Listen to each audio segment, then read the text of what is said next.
Alright, what's up everyone? uh, hello, my name is TVC Zeus, TVC Hades, you can call me either or, I can go by both. Anyway, I'm a hunter for the NAAU server, currently part, as you can see, part of the clan TVC, stands for the Void Chaos, and I am the hunter main for my clan. Now, I'm going to be showing you this gameplay, as you can see, Ripper gameplay. A little background with me and Ripper. Ripper was back to being my original main. Back then, as you can see, I hit a nice crispy little foggy blade right there, and then not shortly after, I knocked the mech. So this is looking pretty good for me. But remember, Cypher Rush is always a possibility, so we always got to keep that in mind. But yeah, coordinator's decoding over here. You're working carousel. Priestess is just standing there, probably setting up a world portal. Yep. And Seer's calling. So here what I do is I try to hit the Seer with the foggy. It doesn't work. I know Priestess isn't coming back, so I destroy the portal, clearly. And here I decide to just go after the Seer, since I know Mech's bot is somewhere, and get rid of the owl. So now in my head, I'm like, okay, somebody's going for the rescue. So what I do is I just straight up chuck my foggy. Now, ideally, I wish that it would have hit, but it didn't. But if it did hit, that would have been better. I swing to see if I can pallet swing. I swing again. I break the pallet. And now the mech starts to transition over here. I chuck the foggy and I hit a crispy. Say it with me now. Crisp. And I go back to chair. Mech. So there's still 5 ciphers left, as you can see. Mech's bot is roughly around a quarter used. Seer doesn't have an owl. Priestess has 2 portals. And as you can see, I have Blink on my Ripper. The reason I carry Blink on my Ripper is because there are situations where, like, oh shit, if I get kite, I need to, if I get rotated, not get kite, not the survivor. If I get rotated, I need to be able to at least make up for it. I hit a foggy on the coordinator right here. He gets the rescue, and I blink. You see right there, that blink saved it. Because of that blink, I was able to knock the mechanic right before the coordinator shot me with her gun. And because of that, I was able to secure my kill, and I'm standing in my fog, which means I instantly get my speed boost. Now I'm just chasing. I see footsteps, so I see somebody went into into 2-story or Big Ten, whichever people call it. No, memory's not the greatest, but I know she's in a vault or is baiting the vault. So I double back to go see if she went outside. I see that she didn't, so I go back in. Excellent play by the coordinator, being patient over here, because the second she saw I doubled back, she instantly vaulted, which is good, buying a lot of time for her teammates to decode. Very good. Sorry, I'm still testing out the screen recorders, so yeah. At this point, I lose the coordinator, so I'm like, okay, I gotta rotate and stop the Cypher Rush. So I arrive at the Priestess, goes on the train, and I go do the portal, just for the sake of getting rid of the portal. And I'm just like, okay, what do I have to do? But, well, I guess since you saw it, yes, this game does end up in a win. But yeah, so I know I sidetracked off a little bit of what I was saying earlier when I knocked the mech and talking about my camp, but me and Ripper have a little history. Ripper was my main back in the early days, back in Season 4, Season 5. I was really good at him too. Ever got an S badge for him? No. Did I get an A badge for him though? Yes. I am proud of myself for that. But yeah, Ripper just now gets Cypher Rush to hell, and it's just not really fun. Like, you see, I got the early down on the mech, but they're at 2 ciphers because of just pure rotating, which is very good on their part. Seer is finishing up first stop when coordinator's arriving, while Priestess has kite. So as you can see from the base of the game, I'm playing for a tie because of, you know, just plain old Cypher Rush. Now, some of you are probably wondering, well, Zeus, why haven't you switched over to teleport yet so you can stop the Cypher Rush? And you're gonna see later why I don't instantly switch to teleport. But yeah, so I see my tinnitus ringing, so I go over. Coordinator is coming over through bottom bridge, while Seer is going to decode Big Tent Cypher. You don't need to watch me missing a Foggy on a bot that's standing still, okay? As you can see, yeah. Coordinator makes the rescue right after half, so it's really good for me. Because now I can just instantly boop, get the knock, then I chair cord. So all in all, now this is like without a second shadow of a doubt a win. Now, the survivors could have been better. The coordinator probably could have been more patient with her gun, but to be fair, I did have blink, so you don't typically see blink on rippers. But yeah,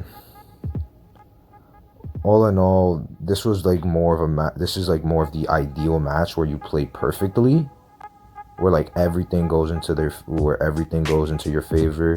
You sack a rescue, you manage to secure your kill early on in the game. You make sure that rescues get caught after half. I hit a nice Foggy on the Seer. Seer stops me from disrespecting his pallet, which is very good on the Seer's part. Now there I consider blinking, but I decide not to. So now I'm just rushing, you know.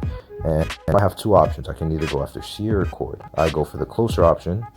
Seer tried to 360 my hit, but you know, that didn't work. So now I'm going after the Cord because I want my 4-man. She dodges my Foggy, which is good. It stops me from disrespecting her pallet. It's also good. But because I stood in my fog zone, you know, get my speed boost. This time I'm too fast for her to stop me. I go back for the Seer, who popped his self-heal. Now typically this is where it would be bad because, you know, like, oh wow. But you see, I still had my blink. I didn't switch to teleport. I didn't use my blink willy-nilly because if I could get the kill without using my blink, might as well not. Alright guys, the next match I'm going to show you is Dream Witch. Yep, S-tier hunter guys, the only S-tier hunter in the game. So here I'm just standing, you know, I see there's a Seer, so I'm standing here just killing time for the owl, so that way then there's no indefinite view of where I'm going. And as we see, team comp is Seer, Cord, Prisoner, and Gravekeeper. So start heading over here, head near the kiting area and water tower. It's the Seer, and I try to manipulate my follower in order to come over here. Prisoner comes, and now it's just, you know, easy hits. Sorry for the little bit of lag that's coming from it. But yeah. So Seer's rotating to center, Coordinator is decoding by Shaq, and Grave is also decoding by Shaq. So all in all, this team comp is very good, but it's Dream Witch. It's not much. If Dream Witch is used in the correct hand, she's definitely terrifying. Like 100% indefinitely. There's no discussions about that. On my Dream Witch, I run Patroller. I do think Patroller is the best thing if you want to maximize her chase early game. I wait for my leeches to come so that way then I can just Patroller instantly, so then by the time I leech again, by the time I switch off to my followers, you know, they're already there. I'm going. Seer's decoding, Cord, Grave, and Prisoner gets down right here because of the Patroller stopping. So here, I break off the connection because Shock and the extra boost to decoding. I pick up the Gravekeeper chair. Seer is still working on his Cypher and Center, staying very loyal to that Cypher, promoting Cypher Rush. So is and Gravekeeper is moving in for the rescue. Here, I'm leeching, and I was trying to aim the leech over, but I kept on messing up once or twice. I bring my spawn over here, and I try to like do something cheeky where, you know, I can just hit him instantly. I'm not paying attention though, so that's on my fault, but the Prisoner does get rescued, and there are 3 Cyphers left, but the only positive is that I made Seer get rid of his owl. So now that there's no owl, there's no extending the Prisoner's kite. It's just whether the Gravekeeper can body block or not. And mind you, I am cutting him off with the Seer's leech. So now I'm going. and I get a nice hit on Priz right here. Sorry if I'm stuttering a lot. I have a bit of a stutter. I hit the coordinator while they're unleashing because I'm like, okay, I don't want that. This is not ideal. This is not what they need. I try to go for the charge hit, but Dream Witch hitbox. And Prisoner's pretty much dead on chair. So yeah, there's like really no saving the Prisoner. I hit the Seer with my spawn. And yeah, Prisoner's dead, but they still Cypher us to really, oh, not dead, he got saved before half, that's on me. But either way, they're still very much promoting Cypher Rush because as of right now, I am looking like I'm playing for a loss. There's 2 Cyphers left. They're healing to make sure my leeches don't do that much damage. And all in all, Prisoner still hasn't died. So Prisoner's here.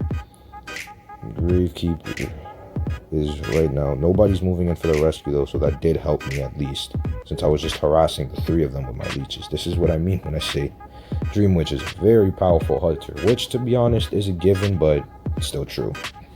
Sorry if I'm talking too much. Sorry if I'm saying sorry a lot. But yeah. Now right here, I saw where my leech was heading, but I didn't want to because I wanted it to head to the Seer. So that way then he can die. Now here I'm just leeching. Cord is decoding the Prisoner's original cipher. And Grave is decoding 3 pallets or 3 walls, whatever you like to call it. So now in my mind I'm like, okay, I need to pressure the ciphers. I can't let them pop the ciphers, otherwise I'm gonna get a tie. I don't want a tie. I want to win. So at this point, I'm debating on what to do because Coordinator's about to pop her cipher. Seer just got put on that chair, and Gravekeeper can still get a successful rescue on me. So what I decide to do, I hit the shovel. After this, I continue on chasing. I keep on chasing. He gets a good pallet stun on me, keeping him from disrespecting that pallet. What I should have done there was switch to Blink so I can get the early hit on him. But here I hit the chair. I knock the Seer again. So this time I break through the pallet and go over.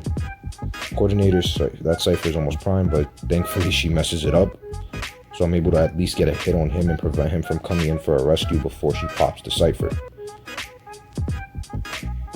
So here I go back, they pop the cipher. And now it's just up to whether I choose. Coordinator still has her gun. But what I can do, because I still have my patroller, I can patroller her to keep her from using that gun and just kill time until she can't move. This is what I mean when I say you don't want to switch into your abilities early game. You want to wait until the scenario starts where you know you're going to need those abilities. Because if I had switched to Blink, she could have probably used that one flare gun and extended her kite all the way to Dungeon. If Dungeon was by Shack. I don't know. Dungeon, luckily for me, it wasn't. It was by Factory. But if Dungeon was at Shack, that one flare gun would have saved the entire game for her. So here I'm just camping. I'm just like, okay, should I just switch to teleport at this point? Gravekeeper's just opening the gate. I switch to TP at the end of it, and he just leaves. But yeah, all in all, the survivors did do everything they could. Cord died with her gun, but yeah. But anyway, guys, that will be the end of the video. Thanks for watching. I'm not good at this outro stuff, but thank you for watching the videos. I hope you guys really enjoyed my gameplay. I definitely enjoyed my gameplay. That would make sense since it's my gameplay, but like, yeah. I hope you guys could at least learn something from my gameplay, even if it was just like what to do to counter hunters, rotation trips, all of that. And in my future videos, I won't be only highlighting me. I'm not going to be a highlight hunter or a highlight YouTuber person when it comes to IDV. I am going to, show losses, explain, and go into analysis of what I could have done better. Because that's how you get better. You review your own gameplay, you look at what you've done, what you could have did better, what you did good. But yeah, I also will be going into, hunter tips, survivor tips, so that way then game sense as a whole can be boosted for both hunters and survivors, just as the overall game progresses. But yeah, that's the end of the video. I'm TVC Zeus, Hades, whichever one you prefer to call me. I don't really care. And that'll be the end of the video.